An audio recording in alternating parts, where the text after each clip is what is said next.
Dune Awakening affords you plenty of ways to fight enemies in the game. From a variety of ranged weapons, melee kills, and various melee weapons, you can truly find a way to approach combat that best suits how you want to conquer Arrakis.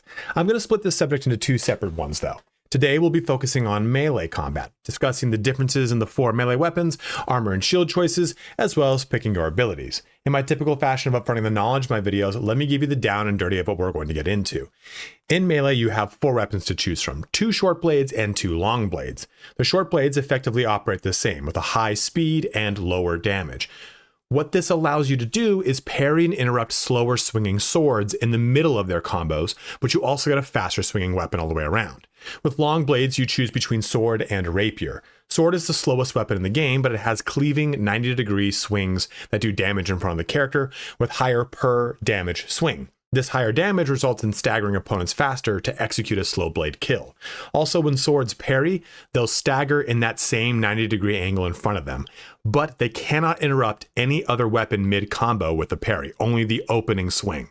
Rapiers operate much like short blades, but with the higher damage and a big lunge for their first attack. So you don't do as much damage as swords, you do more damage though than short blades, but you get far more range mobility as a result. Outside of that, don't exhaust yourself by overusing dodge and draining your stamina, leaving you open to get killed.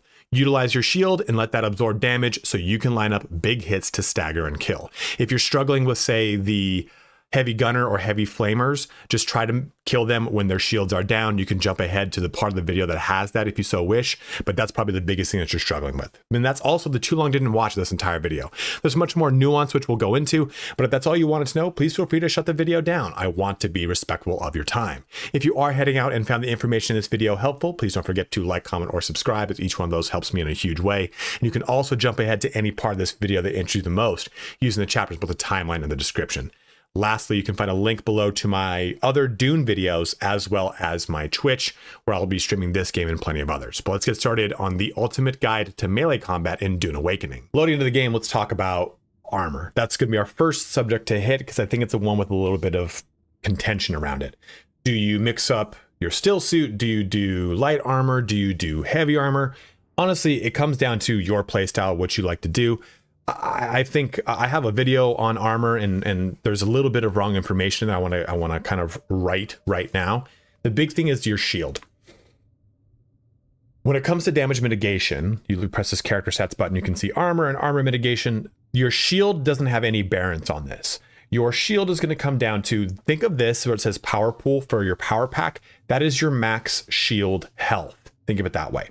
And your shield, the mark of your shield, that power drain, is basically every time your shield gets hit by a ranged attack, by a melee attack, it's going to drain against that pool.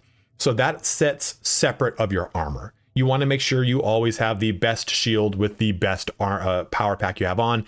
That is a fact that is, doesn't matter if you're talking about melee or ranged. You always want that down. Now it comes down to, as well, do you want the higher armor mitigation of heavy armor? Let's go to research. I don't have any heavy armor made for this video because I'm a bad YouTuber. Do you want the higher armor mitigation of heavy armor, as well as the light, heavy, and concussive dart mitigation? Or do you want the stamina boost and blade mitigation of light armor? I personally like, for melee combat, I like light armor more, because having that dash stamina cost reduction is huge. You go from, if you're wearing a full suit of heavy armor, you're going to be able to mitigate all damage very heavily, because damage mitigation comes down to your armor value. Having a high armor value is just going to skyrocket your damage mitigation. So you don't necessarily need to worry about that field right there that says blade mitigation minus 12%. That's actually a amplification. So blade damage is amplified against your armor once shields have been shut off, or if you get hit with a slow blade. So those are things, that's the kind of difference here between armor and shields. Shields will work against anything that hits it. Armor will work against anything once your shield has been broken, or a drill shot or slow blade.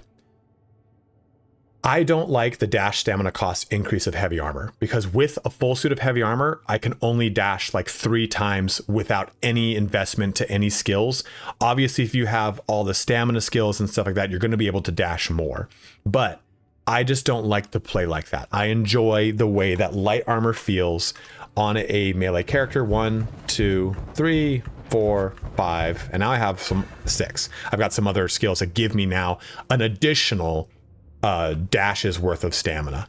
So I like light armor. It fits my play style. You can mix and match them and be just fine. Don't listen to what the internet tells you, telling you to play just one way of armor. Do whatever fits the style that you want. I wanted to have this section in the video so you feel encouraged to do that. The game's PvE is challenging, but you'll learn that the game's PvE stays roughly the same with the additional layer of more weapons. And once you learn how to deal with those weapons and play melee, you'll be able to learn how to deal with them. So heavy armor, light armor, steel suits, have fun with it. Do whatever you really enjoy. I think light armor is best in melee. Heavy armor definitely has its place to be able to mitigate a ton of damage. And mixing in steel suits is nice when you're trying to do some quests and not deal with all the heat, exhaustion, and what have you. Also keep in mind, everything I said can be ignored through the way that your schematics will break the rules of majority of armor pieces. And as you jump through all of the additional materials, you'll start to have different armor pieces within the same subset that will have different rule breaking. For example, here, this is Korth's jacket that actually has light and heavy dart mitigation. This is the Miner's Blessing, which has different stats altogether. So you can see that there are ways that these things will break and be different. So just keep that stuff in mind, that while there is rules for the base form of armor, the armor is then broken thusly through its special research techniques that will add more layers. Like, for example, this is a still suit that has very heavy armor into it. Or is it this one? Yeah, this is one that has really high armor onto it. So maybe you now have a still suit that gives you high armor value, which is a huge amount of damage mitigation, but you now get the heat protection and catch pockets of the still suit's chest leg combo. So use armor as you will. So with armor out of the way, let's crack into the 4 melee weapons you're going to be accessing. You'll start off with just the blade, and then you'll get eventual access to a blade and a sword, and then eventual access to a blade, sword, and dirk. And then lastly, you will unlock the rapier. Now, these are all aluminum level of weapons here, and these 2 are unfortunately rare schematics, so they're going to skewer some of the damage, not skewer, some of the damage when we go to play with them. But there is no fundamental difference between these 2 short blades. Short blades all perform the same. Barring, of course, rare schematics that add in different mechanics to them. So, for example, you'll find... Sandstorm is approaching. Not now. I don't want to hear about the sandstorm right now. You'll find this schematic here, which drinks blood. So whenever you kill someone with this short blade, it drinks blood. But that is a circumstance of the schematic, not of the actual weapon, which is important to note that then as a result, these weapons, these 2 short blades, will then have different schematics. So you'd want to pursue the ones that make the most sense for your playstyle. Now, when it comes to the long blades, there is a difference between both of these. If we were just to, and we'll show actual practical stuff once we jump into the combat section of this video. If we just were to take a look at the sword has these big sweeping wide arcing swings, which is really cool. And it will be able to hit things to the left and right of you in about, I'd say, roughly like a 90-degree angle, right? If I were to draw a 90-degree cone for my character, I'd probably be able to hit people left and right of it. Also, the sword has a parry that will do a slight similar cone of stun. So if anyone in front of me, if I go to do this and parry them, got it, the sandstorm's coming. It will then do a stun to everyone in front of me. This is the only weapon that does that. So that's the sword's benefit. But there's one thing you need to know with the sword, the daggers, and the rapier. The short blades all have, in this example, an attack speed of 139, 139, and the rapier has a speed of 139. The sword has a speed of 105, so it's much slower. And what that means is all 3 of those other weapons can parry you in the middle of a swing combo, or you can parry the AI when they are doing the same combo. So if I'm using this spark sword and I'm attacking another player, the player can parry me pretty easily in the middle of a combo. But conversely, if the AI is using a long blade, I can parry them if I'm using any one of these mid-combo. The same cannot be said otherwise. So for example, if I'm using the spark sword and I attack an NPC who's using any of the 3 other weapons, I will not be able to parry them mid-combo when they attack me. It's just, that's where attack speed really comes in. So we've got these down. So we now also have our rapier, the last weapon that you'll unlock. The rapier has one big important thing. If I just go press left click, it doesn't really do it here. You'll see it more when you have an actual lock on, but again, we'll show this in the combat portion. You'll lunge towards that person and leap into them, which gives you a huge reach. But you can see the attacks on a rapier are just stabs, whereas our blades, they're kind of quick slashes directly in front of us. Same thing here with this one, but our rapier does the same. There we go. Rapier here does these stabs. So what you get from the rapier is a much grander range than your short blades. You get the speed of the short blades, so you'll be able to interrupt swords. So this gives you range and damage. What all three of these have, though, the two short blades and the rapier, is lower poise damage hits than the sword. Poise damage being the ability to knock someone into stagger. So with a sword, it's roughly 2 hits, depending on the damage of your sword and the relative target you're attacking. So 2 hits with a sword puts them into a staggered state where then you can use a slow blade to kill them. The daggers or the rapier, depending on the target and what have you, the damage, it's going to be 3 or 4 hits to stagger them to then do a slow blade to kill them. So this is the difference between these 4. And just to rehash very quickly, your short blades will be able to parry swords mid-combo. They're very fast at 139 speed, but not a high amount of damage, so it takes you more swings to stagger someone to then do a slow blade to kill them. Your sword does sweeping, like cleave hits, I guess you could say, if you want to use terminology from like a World of Warcraft. They do cleave hits in a 90-degree angle in front of them. Their parry will do the same thing. It will stun in a 90-degree in front of them, and you'll be able to do higher poise damage, so you'll knock someone into a slow blade stagger effect within 2 hits. The rapier combines both by having a longer reach, a first initial lunge, a high speed, so you can parry your sword attacks, as well as a lower damage, so but also keep in mind, not as low as the blade. So this is reliably 3 hits to get them into stagger. This can be 3 or 4 depending on the target's health. So just kind of look at that damage per hit as an indication of whether or not it's going to be easier to stagger them. So those are our 4 melee weapons. Let's put a lot of this into practice after we talk about some stamina real quick. One of the most crucial things to know before actually jumping into combat is your stamina. Stamina is king when it comes to melee, because if you run out of stamina, you can't block, you just get worked over, you just are going to get prison shanked. It's just not going to be fun for you. All swings, all weapons do roughly the same amount of damage, or I'm sorry, the same amount of stamina usage. If you were to hold this down, a power attack does just probably about 90-95% the same stamina as a light swing, maybe slightly different. But stamina isn't necessarily lost by swinging. It's lost by spamming attacks for sure. The biggest thing that stamina is going to get drained by is your dash. That is going to drain your stamina like no one's business. Also, when you hold down block, that will work against your stamina. So this is a way to mitigate shield damage by holding down right click, and you'll be able to block all that damage coming in for as long as you can, unless someone staggers you through a heavy swing or you run out of stamina. So you have to be really good about managing your stamina. That's why using the passives or the techniques that allow you to leverage better stamina are crucial. Because if you're fighting someone and hey, I'm going to do a combo here, I'm going to swing, I'm going to dodge again. I have a lot of stamina right now, but that would have been enough to drain my stamina bar completely. And in the very beginning of the game, you're going to notice how punishing this is, because when your stamina's out, you can barely run away. You're going to get shot to pieces. Someone's going to slow blade you. You're going to get frustrated. So managing your stamina is about realizing how important it is to be defensive when it comes to melee until you've learned how to just be overtly offensive all the time. And a lot of that comes down to mitigating how much you dodge. So we've talked about a lot of this. Let's go into the defenses of combat, and then we'll talk about being offensive. Okay, so we have an enemy over here. We're just going to be defensive in this instance, talking about that stamina drain and what some of the best ways to deal with these targets are. So look at this guy to try and come after us. There we go. They're using them. There we go.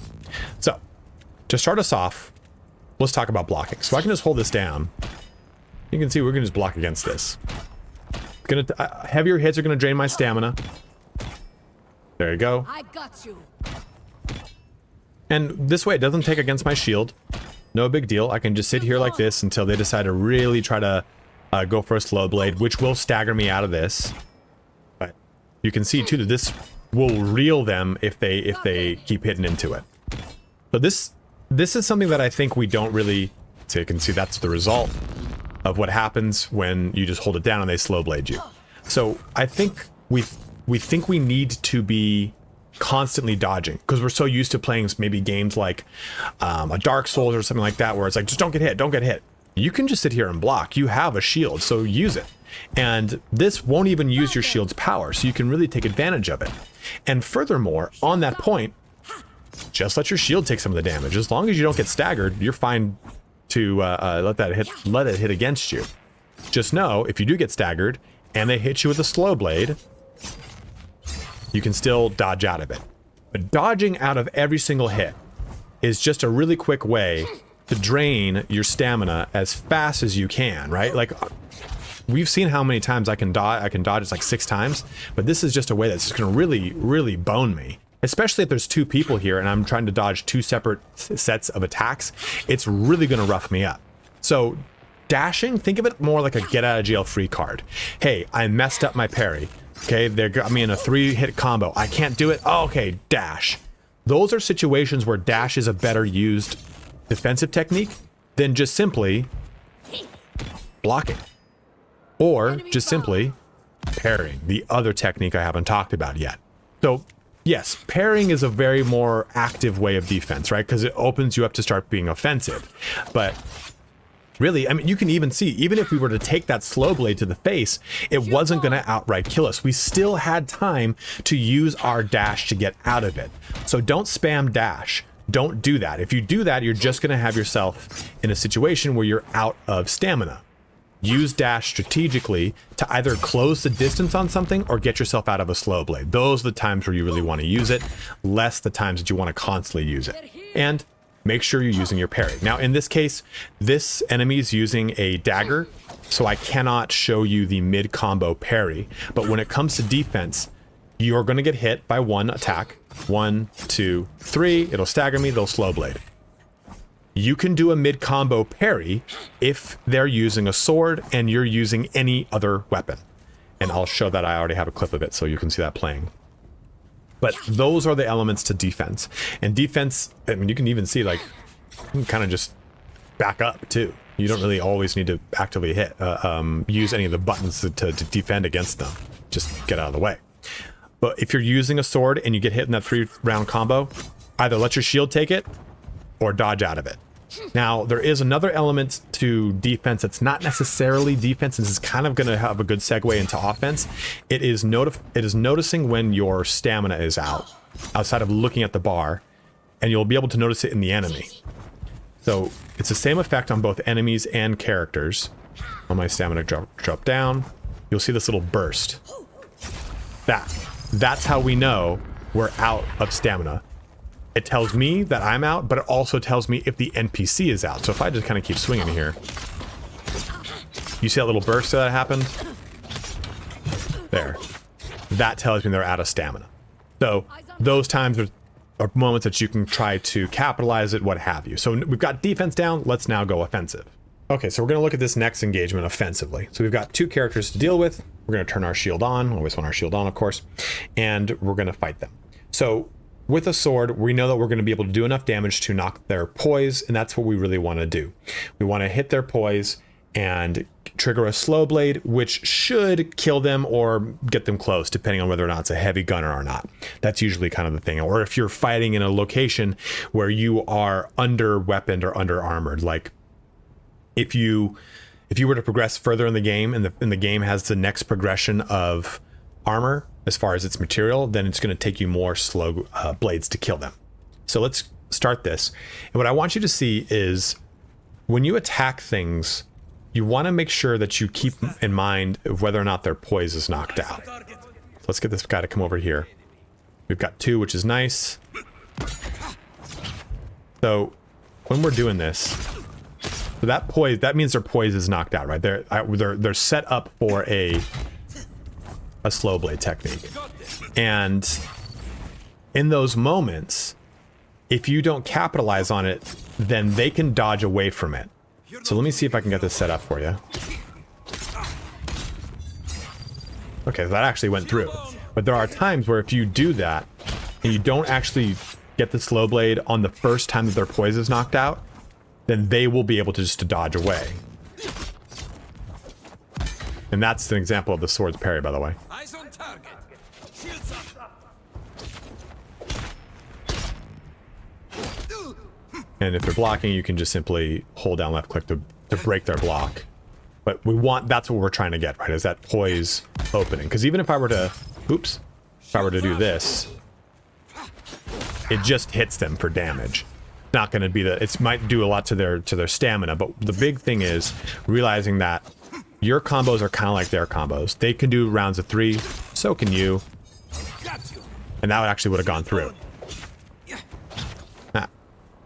They have a pretty good window too to dodge out of them, which they'll do a lot. I remember how I said don't dodge all the time and I keep dodging. I'm focusing on a stupid video. I'm the world's worst for YouTuber.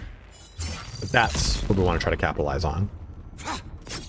And it's easy to do with the parry, but this is definitely more prevalent too with heavy gunners, who will almost always be able to dodge away, or what they'll do is they will use their extreme poise to start one of their abilities, which you can't interrupt right now. And maybe that'll change in due time. But offense is pretty straightforward, but realizing that you need to capitalize on poise break is a pretty huge thing. And realize too that you're going to be dealing with a lot of dodging from them and noticing when their stamina is out to prevent them from dodging and what have you. So that's the offensive part of just dealing with other melee. Let's talk about showing off some range, especially dealing with heavy gunners. So just to show off how the Rapier's lunge works, I just press left click. It's a big heaving lunge. If I go to switch like a sword, it's this, right? So it gives you a real good range. Ah! You get shot by that. You can see the Rapier, like it's really good at a 1v1 type of thing. I don't know if I'd use it necessarily with groups of monsters being enemies, but you can see that it really has the advantage, like especially closing the gap to ranged is really nice with the Rapier, because it allows me that big first initial lunge, which you didn't see, right? You don't see when I'm just attacking nothing. When you have a lock on target, you do really lunge at the target. Okay, finally we can show off some heavy gunner play. Now this is a flamethrower, which is effectively the same type of approach that we're going to be using. Now remember, you have a shield on, so does that character. That character's shield goes off while they're shooting any gun, be it a heavy gun or a flamethrower. So what you really need to do is learn either how to abuse that or how to get them in a position where we can stagger them to do the slow blade technique. So right now, you can just simply shoot into their fire and hit them, right? So I'm hitting that person. It will do damage to me, but you can get them down pretty quickly, especially if they're a heavy gunner. I find that the flamethrowers are a little bit tankier. Now, what you don't want to do is close distance, right? These guys they'll do that. There you go. We don't want that to trigger. And if you don't do it properly, what you'll end up doing is you'll end up dodging and not clearing it at 100% and get caught in that and then just get messed up. So we can do a number of ways to deal with this. If you don't have any abilities, you just shoot them when they shoot you, right? But if you have even just the grapple hook, okay, I can jump in and I can attack them, right? And that would be enough to either get them to go for a full kill right there or to stagger them to do the damage. Or waiting step and jump in and kill them. Or wait till them start shooting, knee hit, and kill them. So you see that heavy gunners are really only scary if you run up to them and try to face tank them. If you're jumping in and swinging and swinging and swinging, and if you're doing a bunch of heavy swings trying to break their shield, remember their shield's not going to break unless their poise is broken. So we use our abilities. I used in that example just 3, right? We used Weirding Step, we used Knee Charge, we used the Shiaga Claw.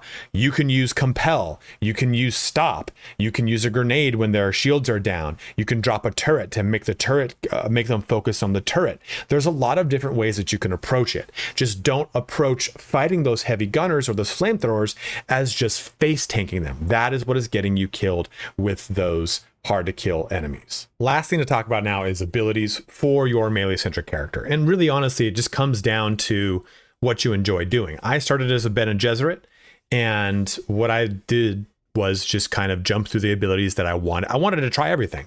And when you first start off, I definitely encourage you, just put points into stuff and see what you like. At any point, press this button and you can respec the entire skill tree. All you have to do is wait 48 hours. So try things out, experiment, see what you like and don't like. But some standout ones that I've found to be really good are things like Compel. You start off with this as Bene Gesserit, it's really good.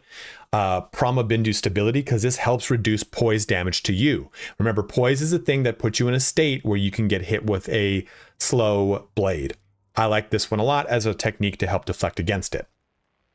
Rapid Register is good, so if you're using any of the Bene Gesserit abilities, you can get them online quicker. This in conjunction with this passive allows you to do that much faster because your voice cooldowns are faster, and this allows you to target things quicker. Some other things, though, also depend upon the type of blade that we're using. So for Bene Gesserit, they get the blade damage passive right here. So does Swordmaster. So you'd want to capitalize on both of these if you're using a melee character because they're quite good. And then decide if you want to do it with a long blade, choose this from the Swordmaster, or short blade, choose this from the Bene Gesserit. Another ability I really like for the Bene Gesserit is Weirding Step. It's quite good. And another really important one is Manipulate Instability. This does additional damage to any enemy that is stunned, staggered, or knocked back. And knocking their poise is a point of stagger. So this does more damage all the way up to 20% more damage. I have this active all the time. Ooh, except for right now when I was testing poise damage. I like using that one a lot because it allows me to do 20% more damage in the ways that you have to capitalize on as a melee character, staggering things, right? So it's a really, really, really nice one. Also, too, the Bene Gesserit's going to have a health increase passive, and the Swordmaster has a stamina passive. You want both of these. They're just so good because these are both like kind of the lifeblood of being a melee character. Where was that other technique I had? This one's also really nice for just general damage mitigation. It allows you to do a sprint attack. Sprint attack provides bonus damage mitigation for a short while after a lunge. So these are some of the abilities I really like. And I talked about Bene Gesserit heavily. But if you like being Swordmaster too, Retaliate is insane. I love using this ability. I didn't have it on the bar because I wanted to show off using some ways to shut down fighting against any of the heavy gunners or the flamethrowers. But Retaliate and this operate exactly the same. They both do 120% weapon damage. But this reduces enemy damage and this does a bleed. So we'll choose one and go with it. Probably like the enemy damage one more. I just didn't have the skill. Now I got the skill points. I like this one more because I like reducing enemy damage. But Dance of Blades is really nice. What I don't like about Dance of Blades is I wish this had like a cascading effect. So the more that you had this going, the more damage boost. This basically will give you a damage boost every time you kill someone, and the duration doesn't increase as you increase the level. So this is just a 10-second damage boost for 20%, which is nice, but I'd like to see this give me a little bit more. Eye of the Storm is good because it does a really cool AoE ability, and this can be really nice, but I just think using a sword is just innate really good AoE, so I'd rather just stick with that. Jumping off of the things though, from Trooper, don't get tricked. Battle Hardened will only affect Trooper abilities, so just know that. The Shigawire is really, really awesome. It's probably the best thing in the entire game. Like everyone uses it, right? It's the #1 traversal skill. So I really like this bad boy. Also, using a grenade, either explosive or anti-gravity, is really helpful. And also grabbing the passives here for Field Maintenance and Gunsmith to help you out with reducing any kind of durability. Mentat has the same thing here for your actual armor, reducing the durability on that. A lot of the Mentat abilities, I like the pistol damage because I like using pistols for my ranged weapon. And so I get the ranged weapon damage thing here. But the rest of these, you can definitely jump into them if you want. But I think that I like using a lot of Bene Gesserit stuff because it's personally how I enjoy playing. And I think the Swordmaster has a lot of really good things here too, right? Like I didn't talk about deflection, which allows you to deflect incoming darts, or confidence here, which is damage mitigation. Solid stance, which reduces poise damage. There's a lot of really good things here. So please choose the things that make the most sense for you. I wanted to point out some that do really play very well with melee style. I think this is probably the most important technique for melee because of that instability bonus, and making sure you get the passives for both health and stamina are crucial. And what I like about those are they're not going to determine your 6 slots you've got down here, right? Having those passives online are great. You're just always going to get the benefit, even if you're not playing a melee character.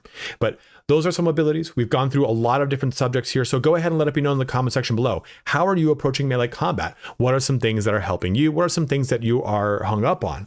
Anything that I can do to help out, I definitely can. But also, I like to make sure that as much information is disseminated to the people as possible. So as always, guys, thank you so much for watching here today. Have a good one and take care.